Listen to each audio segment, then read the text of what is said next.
Welcome to the 5th episode of Smart Talks. This is Rabbi Zalman Kravitz. And I'm Becky Bordeaux, live in Los Angeles. Look at us, we're in the same space. This is awesome. Yeah. Past couple episodes, Becky was in Israel, I was in Los Angeles, but now we are both here in Los Angeles. It's really great and really exciting.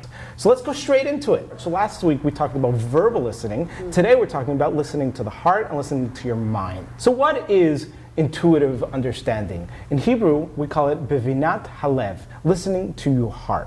And in Torah, in Judaism, it has a practical application because we're trying to understand the underlying reasons and depth for why these laws come into effect. Why are certain things given to us? And I think that that's really powerful because it's not just we're doing things because things are told to us, it's doing things because we try to understand it. Yeah, and integrating that, for me, that was big. I think we talked about it when I was in Israel learning. There's so much on the intellect. You're learning facts and figures, and that's great, but to integrate it with the heart, and the heart is personal. So you have this like very big universal truths, and then you bring them into your personal heart, and it becomes a really personal experience. Right. And what does that have to do with intuition is that personal experience starts to become part of you and becomes part of the way your heart feels and your mind listens. And that evaluation comes to tell you and give you messages in your own life. Whoa. It's amazing. I mean, I've experienced that, but I feel like for people that haven't, they're like, is that real? How do you know that you're not just like reading into it? So how do you know the difference between true intuitive abilities and just like your little opponent on your shoulder saying, do this, and it's not really coming from the right place? In Jewish mysticism, we talk about the positive inclination and the evil inclination and sort of those voices in ourselves. And some of that is our intuition. It's sort of the Yetzer Tov or the Yetzer Hara sort of talking to us. But how do we know which voice, which emotion, which direction we should take? And I think that that is the second level. So first thing we talked about, bevinat halev, understanding the heart. And the second one is understanding the mind. And in that skill, we take it deeper and peel the onion. And so we listen to our gut, we listen to our intuition, and then we start to think about that intuition. What is it telling us? How do we connect with it? How do we evolve with it? How do we delve deeper into that intuition so that we really understand whether our gut is leading us in the right direction or leading us astray? Wow, it's amazing. So there's an interesting idea by Rabbi Isaac of Toledo. I think he lived in the Middle Ages. And he said that listening to ourselves and delving deeper in study of the heart, there's two levels of study. So there's a study of like memorization where you can just repeat it. And you know, I remember in school, we had some people who could like hear something once and repeat it verbatim. They would make me so angry, those people. Oh my God, it was so frustrating. How do they do that? It was like, I don't know, I don't have that mind. No. And I just don't have that skill to just memorize things off the bat. And I think that there is value to that type of memory, but there's also a value to delving deeper in sort of the analytical mind. Absolutely. And so he would explain that there's study that's like Twitter. I mean, the birds tweeting, and not Twitter, 1,000 million tweets that are going on in the world, the chaos that we have in our lives of all social media going on every time, everywhere, every moment. But the mouth talks, does the mind listen? And that's really important, is that we need to keep ourselves in sync, both our heart, our mind, and our mouth, and the things that we're thinking, the things that our heart is feeling, and synthesize it in making ourselves a better human being. So how do we do that practically? So that's a great point. Let's go into how do we go into and find answers? How do we go and get a thorough understanding? How do we delve deeper to really get that appreciation that our intuition is really right for us? So let's just encapsulate just some big ideas of what we've sort of alluded to over the past. One is listening to our intuition, exploring the underlying reasons and issues behind what's going on that's causing this intuition, conducting careful analysis, analyzing what is the reasons or reason behind it, and also listening to our gut, listening to our mind and our heart. There was a great article that I found on entrepreneur.com by Lewis House. How do you say your last name, Lewis? Can you let us know? Can Yes. you comment? Can Lewis comment below? Lewis. Okay. There's a great article called Go With Your Gut by Lewis House. And in it, he gives a couple different tips on how we can be better entrepreneurs by listening to our gut, by listening to our intuition. Steve Jobs explained that intuition is one of the most powerful tools that we have in our toolkit. It's more powerful than intellect. That's by the way, that's a huge statement, because I remember growing up and my mom was like, just listen to your gut. And I was like, what is that? Like, that's not what, I'm not hearing anything. And I think developing that, it is true. It's such an incredible tool, but it takes time, much like good learning, and it takes a lot of practice, a lot of really focusing on it. And I think also trusting yourself that when you're listening to it and you see a result, that was you listening to your gut, and over time building your confidence in that ability. It just takes time and practice. You know, it does take time and practice to really understand what our gut is telling us. In Kabbalistic writings, I think we mentioned it a couple episodes back, that there's this flash of an idea in our mind, and then that flash comes out and evolves into a full thought and then full speech.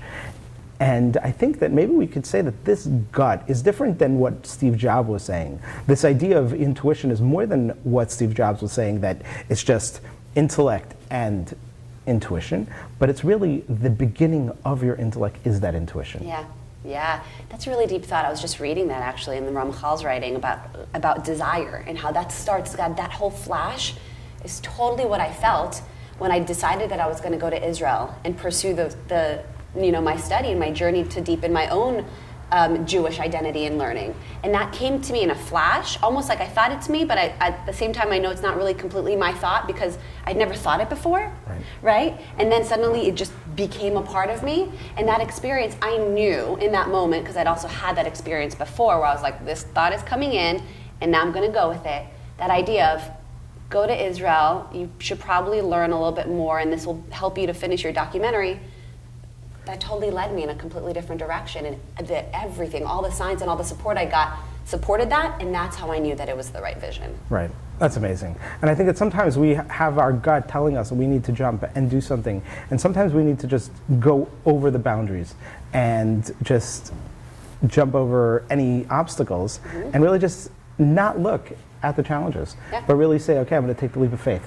Yeah, when you're so connected to your gut and you're so connected to that vision, those obstacles don't even seem like obstacles. They almost seem like little signposts of, it's just a challenge, but we're testing you to see if you really wanted it to begin with. So to me, when I see the opposition, I just connect back to that initial vision. That's amazing. And to my gut again, and I'm like, remember that thing, and it just fuels you through it. Right. And the truth is, that's the soul.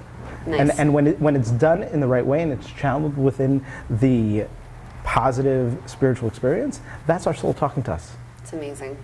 It's beautiful. So let's go straight into these tips. Yeah. So the first tip is follow your vision. So when you are an entrepreneur and you have a vision, or you are a social entrepreneur, you are someone who wants to make a difference in the community, and you have this vision of what you want to achieve, follow that vision. Listen to what you feel and look constantly to the outcomes of what you're trying to achieve. Right, and don't judge it. Is it a good vision? Is it a bad vision? The only way you're going to know is if you take a few steps. You'll see. You'll see yourself. You'll see eventually if things come to support it. If it's too difficult, if it ends up that you don't even like it, you're not enjoying, you'll learn through the process whether it is quote unquote good or bad for you, for the world. So once you have your vision of what you want to achieve, whether it's in business or for good in the world, then it's important to develop your mindfulness, to develop your skill to understand what you hear and what you listen to, and be better in sync with your body and the messages that you're telling yourself, or your soul's telling you. Is this consistent with my core values? Is this consistent with my vision of what I'm trying to achieve? And that means not rushing through the process. I think to me, I get so caught up in the details and it's work, and I catch myself and I go, whoa, Becky, like at the end of the day, you're doing stuff you love. Life is short or long, but it's short also. So enjoy the moment, take a breath, really look around, appreciate that you're, in line with your vision, that you're doing something important, and breathe. Like those moments, you can't be mindful if you're just rushing through every detail. So really take your time. That's awesome. Yeah, I think it's sometimes in the rush to get things done, we make mistakes. Oh yeah. We overlook things. And so slowing things down, when you're on a deadline, it's amazing how when you're on a deadline, when you're like, okay, I need to get this published today or tomorrow, or I need to send this over a proposal to someone, that somehow, no matter what, it gets done on time. Yeah. But you know what? By practice and by working with it, we can set deadlines and set timelines so that we can actually achieve things on time in a way that is not always rushed. And when it's not rushed, we can listen to our intuition, we can develop that idea, and we can get and be more informed and really make better choices throughout that process. I agree, totally agree. The next idea is the idea of trusting your gut.